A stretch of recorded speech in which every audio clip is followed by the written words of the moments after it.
Bom dia a todos, bom dia aqui aos meus painelistas. No âmbito das conversas que nós temos tido aqui a nível do Clube Moza, hoje vamos trazer um tema, aliás, vamos iniciar uma sequência de conversas sobre a diversidade e inclusão.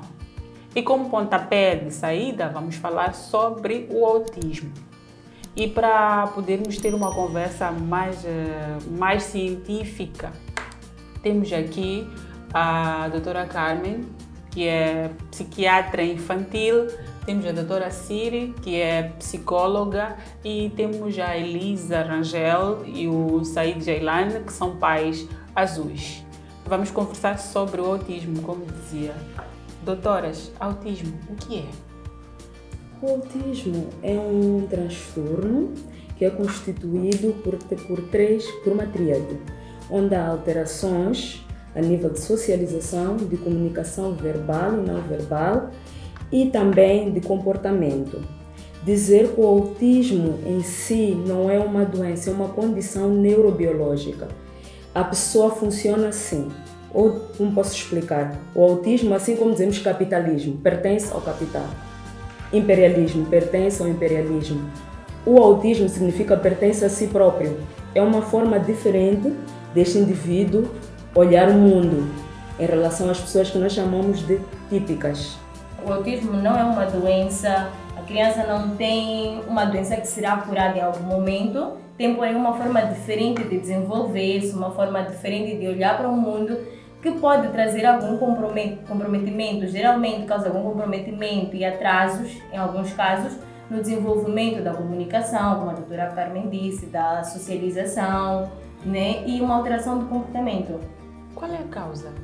A causa específica do autismo, em que a gente diz o que causa autismo é isto, ainda não existe, mas os estudos vão apontando para fatores genéticos, para hereditariedade, para questões de idade materna e paterna, para sofrimento fetal. São diferentes fatores que podem surgir ou que podem causar o autismo na criança. Sintomas, doutora Carmen? Então, anteriormente chamávamos de autismo, agora passou para TEA, transtorno do espectro autista. Porque antigamente diferenciávamos com síndrome de Asperger, autismo infantil, síndrome de Rett, transtorno desintegrativo da infância, entre outras. Mas, para que pudéssemos abranger todas as particularidades que tem o espectro, decidiu-se agora fazer a divisão em 3 níveis. Nível 1, nível 2, nível 3 de suporte. Os do nível 1 são aqueles que precisam de menos suporte para as atividades, mas eles têm uma implicância normalmente na socialização. Muitas das vezes eles têm uma dificuldade de comunicação, mas quando diagnosticados precocemente, muitas das vezes só se descobre de forma sutil que ele faz parte do espectro. Agora, o moderado ou nível 2 é aquele que necessita de mais suporte para que possa funcionar com as outras crianças típicas. E o nível 3 de suporte são os mais graves, que são aqueles que têm uma dificuldade bem grave de comunicação, de comportamento e de socialização. E como é que é confirmado o diagnóstico de autismo? De que forma é que nós podemos assumir este indivíduo é autista? O diagnóstico de autismo é clínico. Ainda não existe nenhum exame nem de sangue ou imagiológico, que é o raio-x, ressonância e tal. Há alguns estudos que dizem que numa ressonância e numa TAC consegue-se ver algumas alterações cerebrais. Por que acontece? Quando nós temos um filho autista durante a gravidez, acontece aquilo da formação do nosso circuito cerebral até as 12 semanas. Estas crianças têm uma hiperprodutividade de neurônios. E quando elas nascem, elas têm uma dificuldade de olhar como o outro se comporta. Nós temos um neurônio chamado neurônio espelho. O que acontece? Se eu te vejo a fazer assim com a água, eu tenho tendência também, tá bem, se eu quero afastar, eu também vou afastar assim com a mão. Nós aprendemos vendo o outro a fazer. Sim. As crianças que têm o TEA, elas têm dificuldade ou um processamento mais lento para entenderem isso, porque elas nascem como neurônios a mais. Então é como se fosse um circuito elétrico com vários postes. Sim. E para a informação chegar para o outro lado da cidade leva mais tempo. Porque quando nós estamos por volta dos 2, 3 anos, existe no nosso cérebro aquilo que chamamos de poda neural.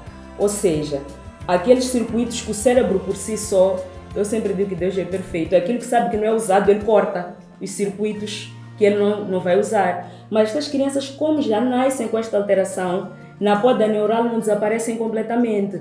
Por isso, alguma dificuldade, uma certa lentidão da adaptação para o funcionamento destas crianças.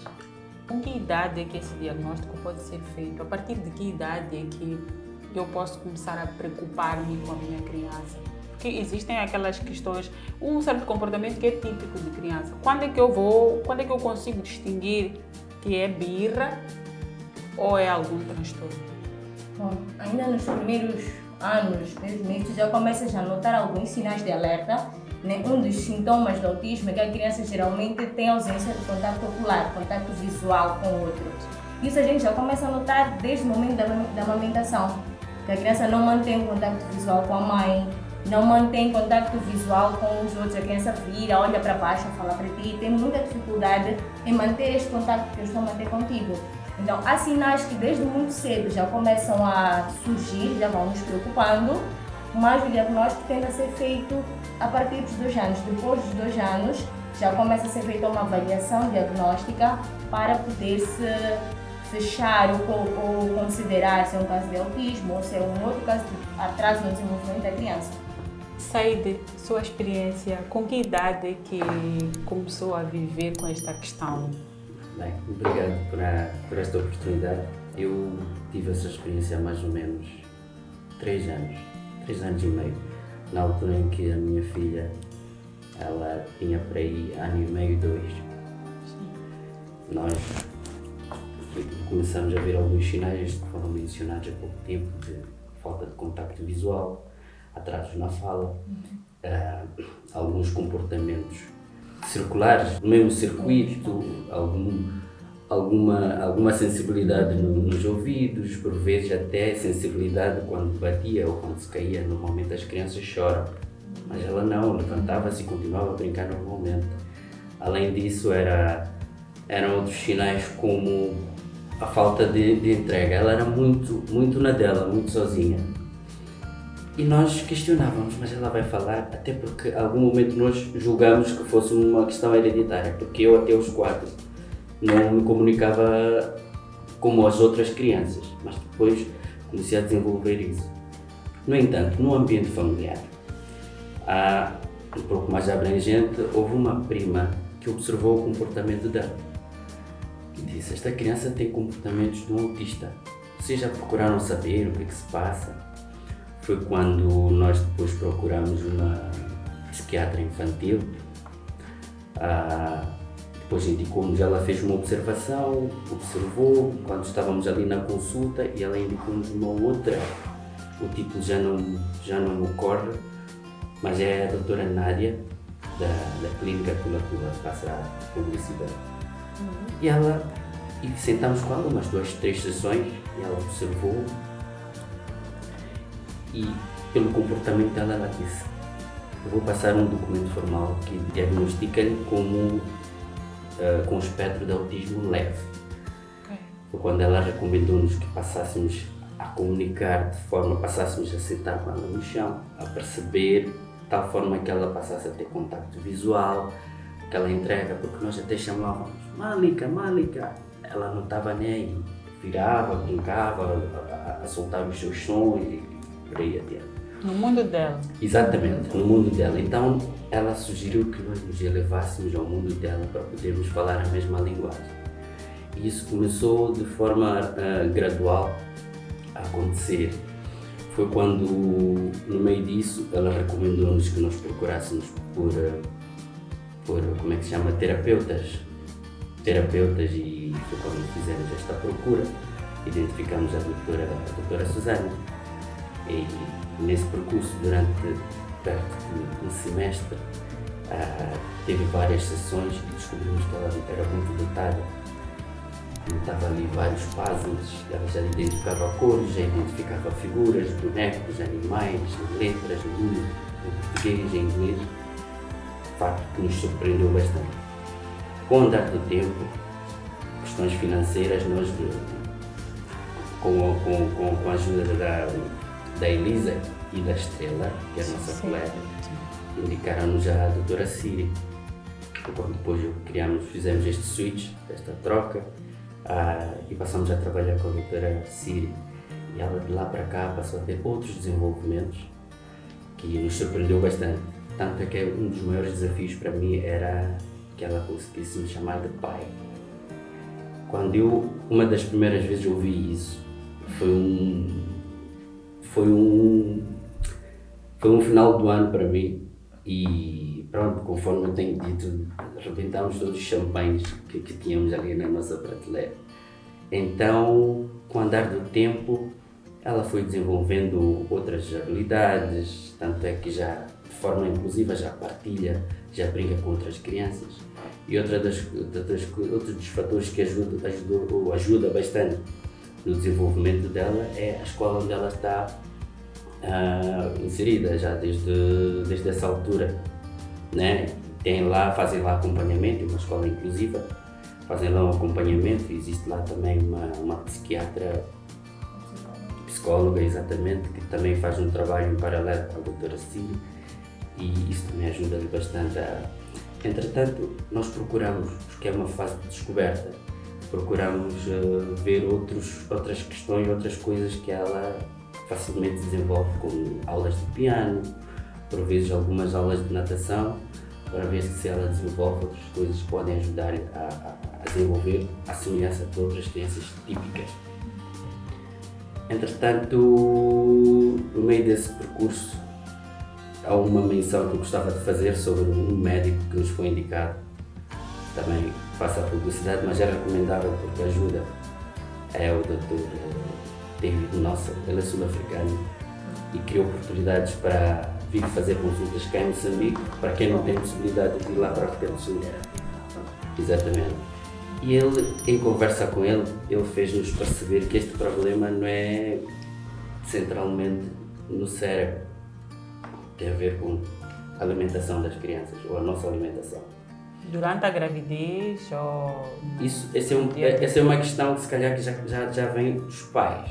Tanto é que ele recomenda que seja uma alimentação ou um programa inclusivo.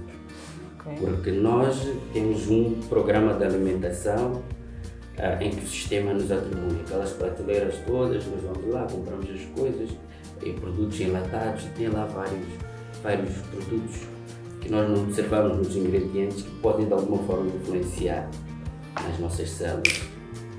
Foi essa aula que ele nos deu assim de forma muito breve.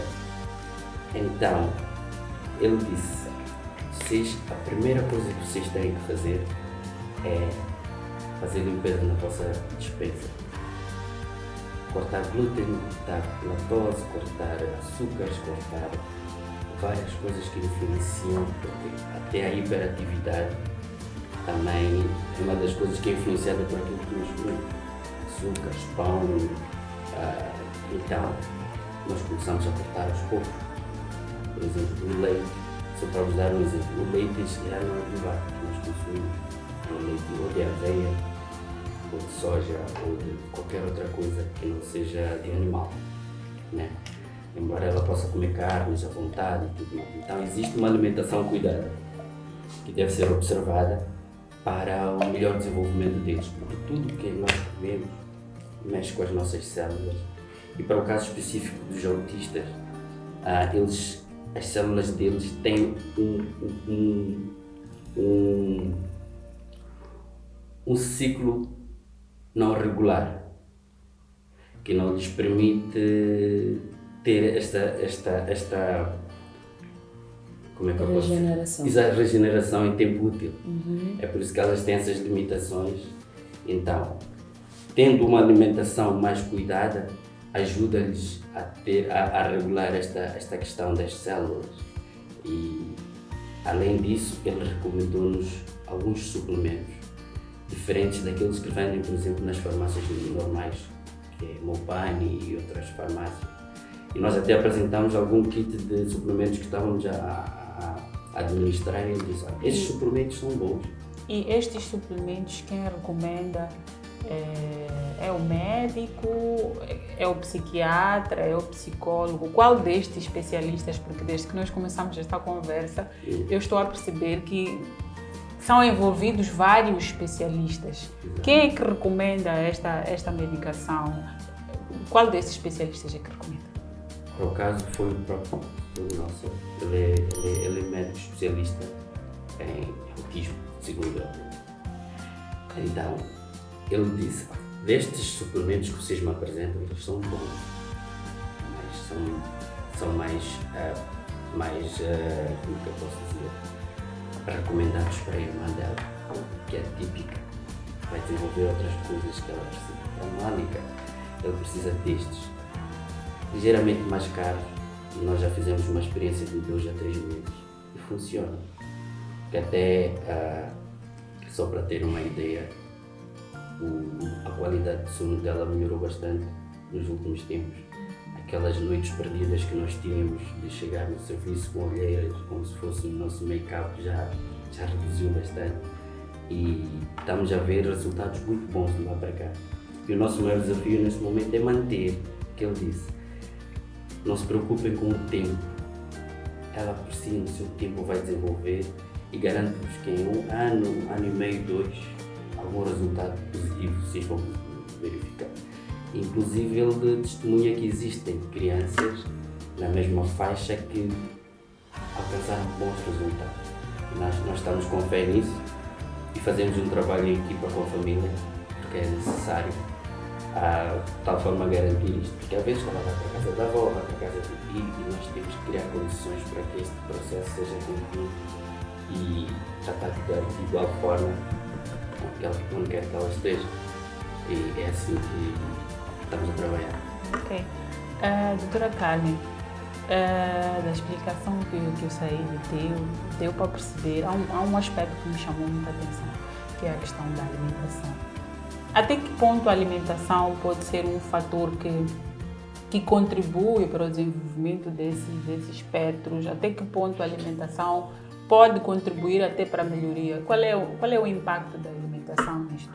Nos alimentos, no geral, principalmente os ultraprocessados, como falou Saíde, tem algo chamado radicais livres. Radicais livres são aquelas substâncias, os conservantes, para mantermos por mais tempo na prateleira, que nós comemos, nós os típicos, por causa do nosso metabolismo é mais rápido.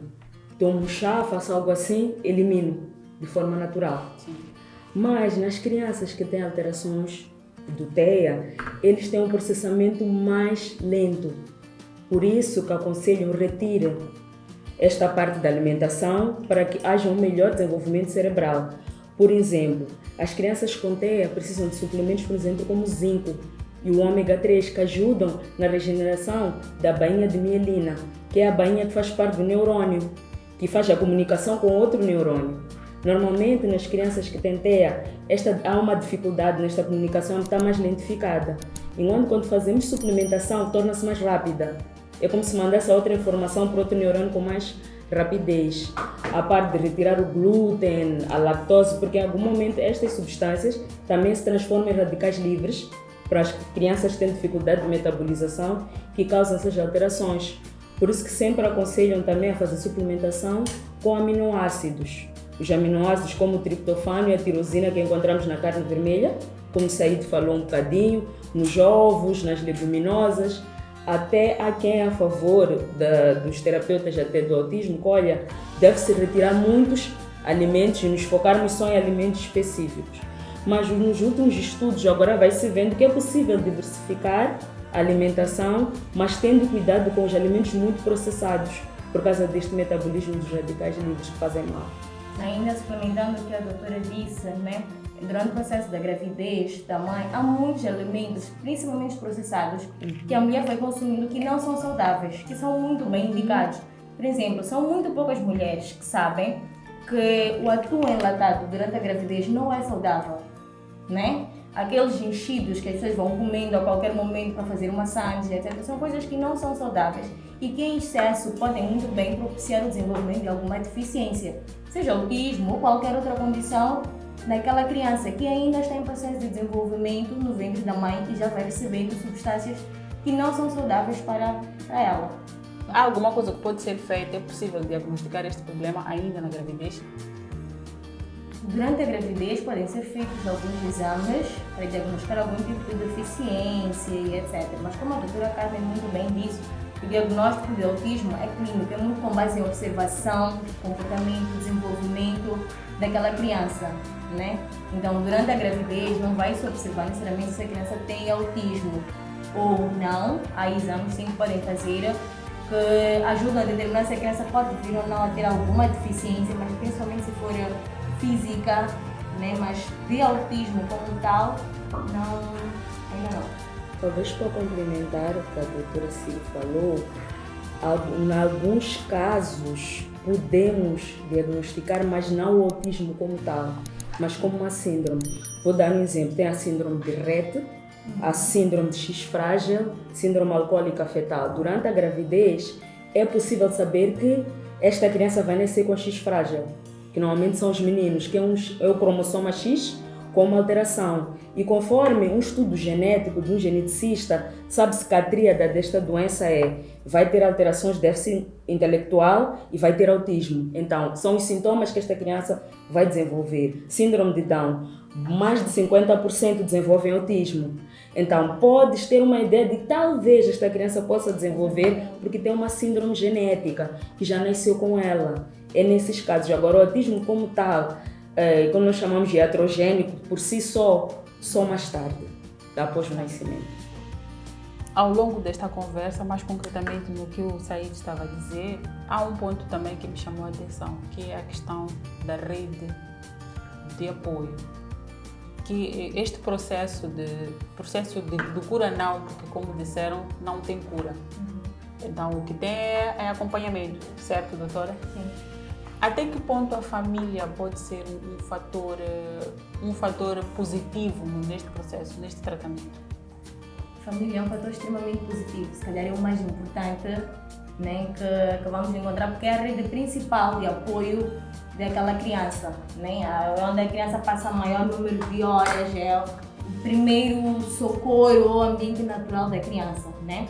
Então, é muito importante que durante o acompanhamento desta criança, adolescente, adulto com autismo, a família esteja envolvida, faça parte do processo, procure estimular aquela criança em casa, porque é mentira falar que a criança vai ter terapia de fala, terapia ocupacional, acompanhamento psicológico e já chega.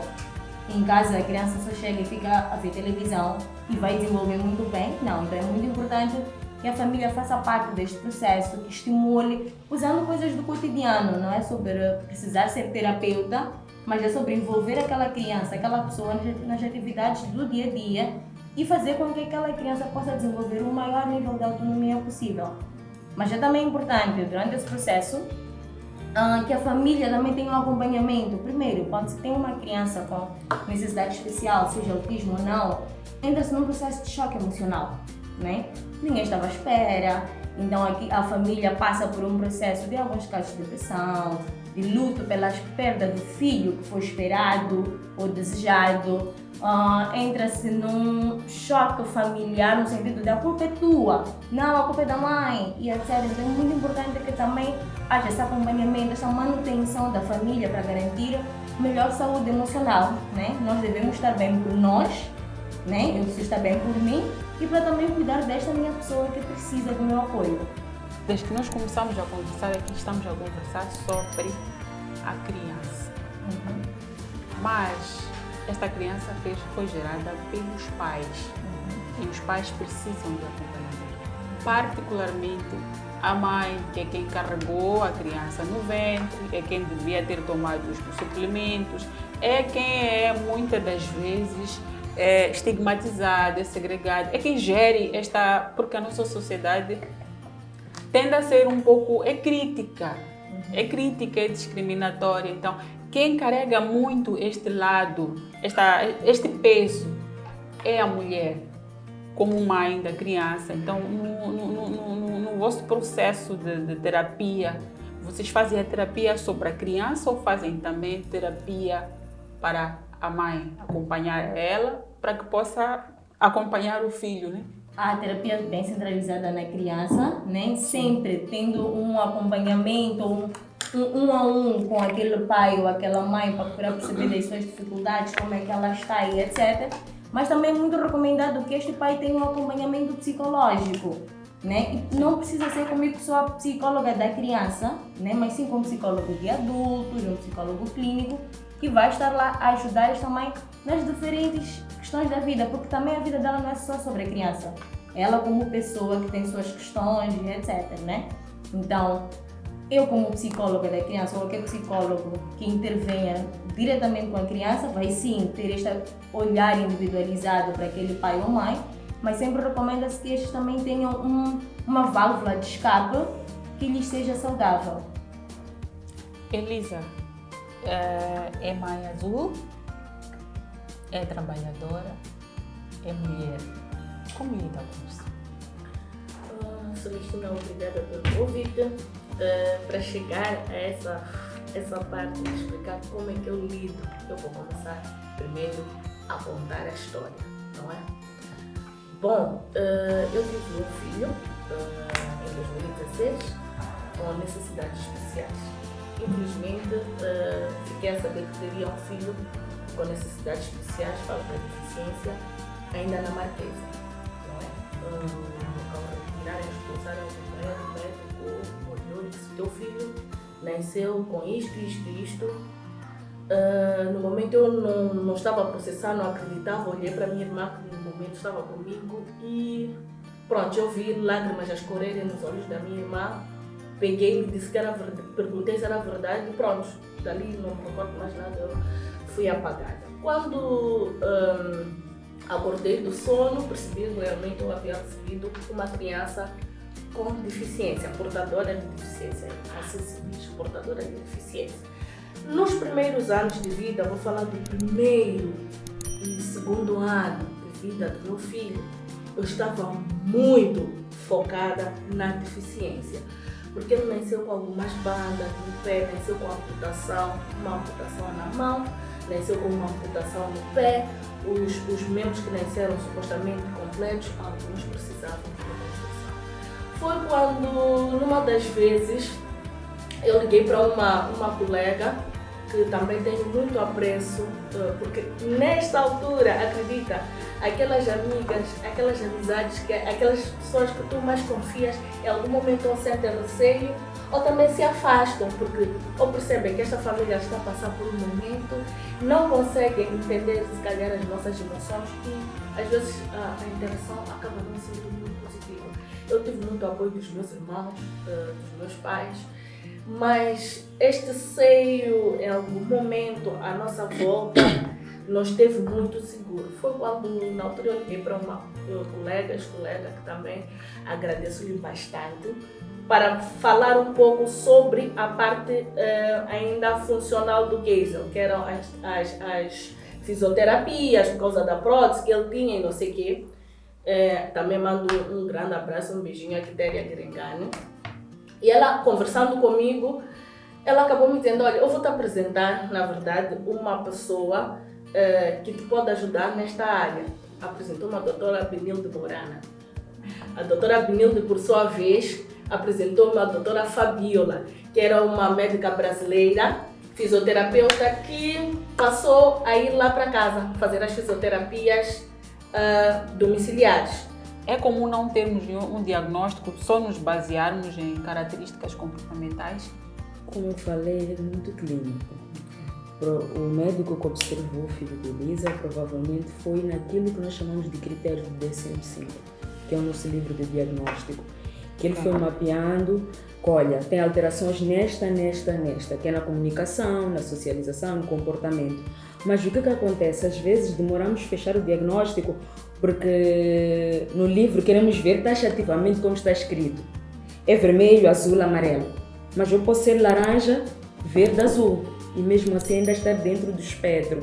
Okay. Então, por isso que algumas vezes os médicos vão adiando um pouco. Não, deixa-me ter certeza. Porque, como falamos anteriormente, é para toda a vida. E principalmente num país, num mundo como o nosso, onde a doença mental, as alterações do neurodesenvolvimento ainda se vê com muito estigma e preconceito, até às vezes por profissionais de saúde, que têm medo às vezes de chegar a dizer a um pai: o teu filho tem TEA. diz o que vai pensar, o próprio pai vai pensar, o meu filho, desculpa a expressão, é louco, mas não é nada disso, ele é diferente. Então, isso acontece, é muito comum, não está errado, mas o médico pode ter essa prerrogativa, vou observando, até que no momento eu digo, tá bom, já fechei o diagnóstico, é isto.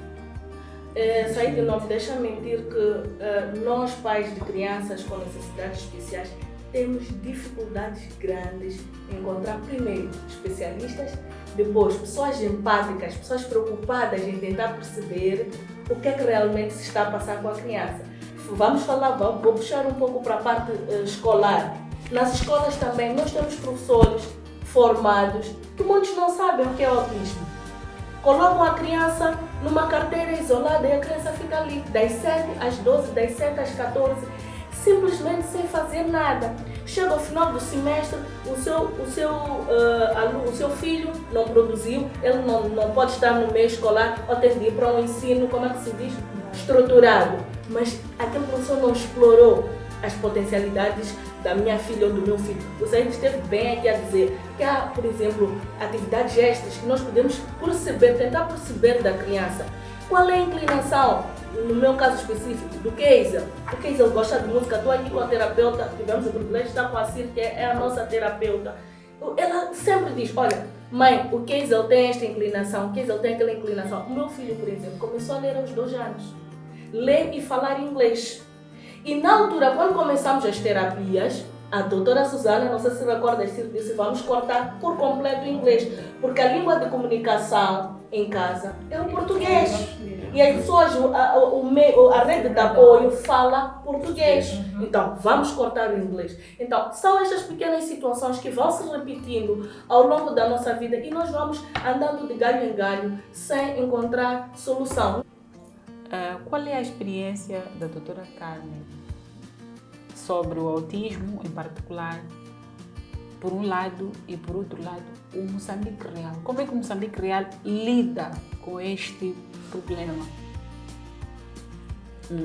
Eu posso falar de uma forma geral. No nosso país, em relação à saúde mental da criança e adolescente, somos bebés, como nós chamamos.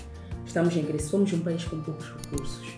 Eu tive a oportunidade de fazer a minha formação no âmbito de uma formação do Ministério da Saúde moçambicano, com uma bolsa, e tive a oportunidade de ver como os países que lidam com o autismo lá fora estão desenvolvidos acerca disto. Mas, no nosso país, o primeiro passo que temos que lidar é o estigma e o preconceito. A primeira coisa que acontece, independentemente de ser TEA ou não, temos uma criança com alguma alteração que possa ser mental, esta criança é segregada. Como a Elisa falava na escola, se a tua criança demora a aprender em relação aos outros, afastam. Deixa, vai repetir danos, não é burro, desculpa a expressão, não aprende nada. Vamos deixar de lado. Então, isso é uma coisa que nós, a nível central, no Ministério da Saúde, queremos difundir até a informação para as escolas, para os ministérios, para aquele professor que se calhar não sabe que existe autismo, que existe TDAH, que existem outras necessidades especiais, que nem todos nós vamos aprender em linha reta. Uns vão andar em círculos, outros vão andar em zigue-zague, mas vamos chegar no mesmo caminho. Então, é um caminho longo que ainda vamos percorrer. O Moçambique Real é que ainda não temos muitos profissionais, infelizmente. Temos só uma pedopsiquiatra, ela está em Nampula, eu seria a segunda no país, aqui na cidade de Maputo. E temos um caminho muito longo e esperamos que daqui a uns 5, 10 anos possamos ter essa conversa de novo e ver que as pessoas que estão a assistir a nossa reportagem estão abalizadas acerca do TEA. Que o pai que tem este problema em casa não tenha medo de mostrar ao seu filho, mostre a cara, procure ajuda.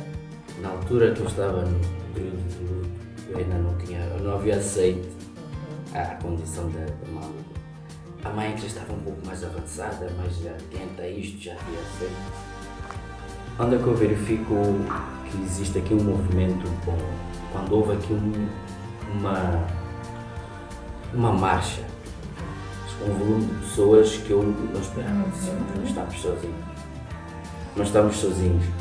Quando eu comecei a receber nas redes sociais alguns estatísticos ou panfletos que diziam: com muito orgulho sou pai de autista.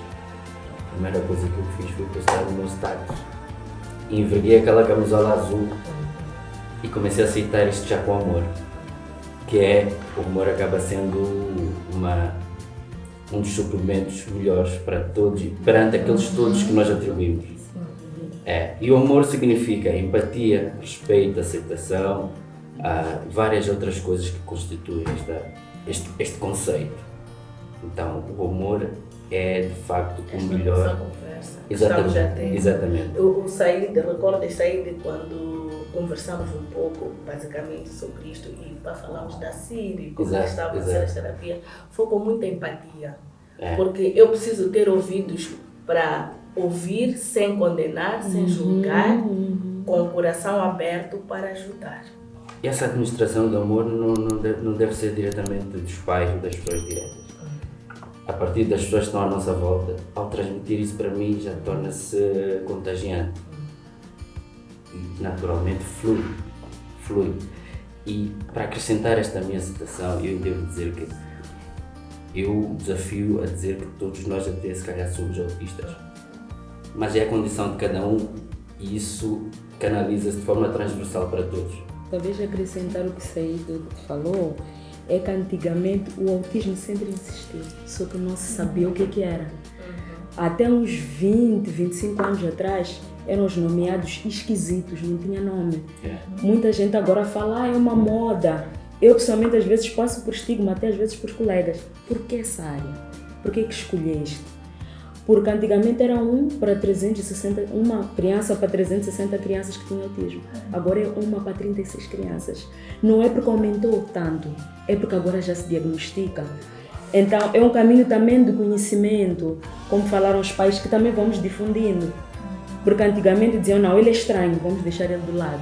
Até que daqui a um tempo, se Deus quiser, vamos conseguir nos integrar na sociedade normalmente, sem o estigma, sem o preconceito. Muito obrigada. Foi assim a nossa conversa com esta equipe, eu vou chamar equipe, porque, como eu disse, pretendemos criar várias conversas em torno desta questão da diversidade e inclusão. E puderam perceber que, em termos de... Não teríamos como esgotar a conversa sobre o autismo, porque é muita coisa. Mas vamos organizar uma próxima sessão.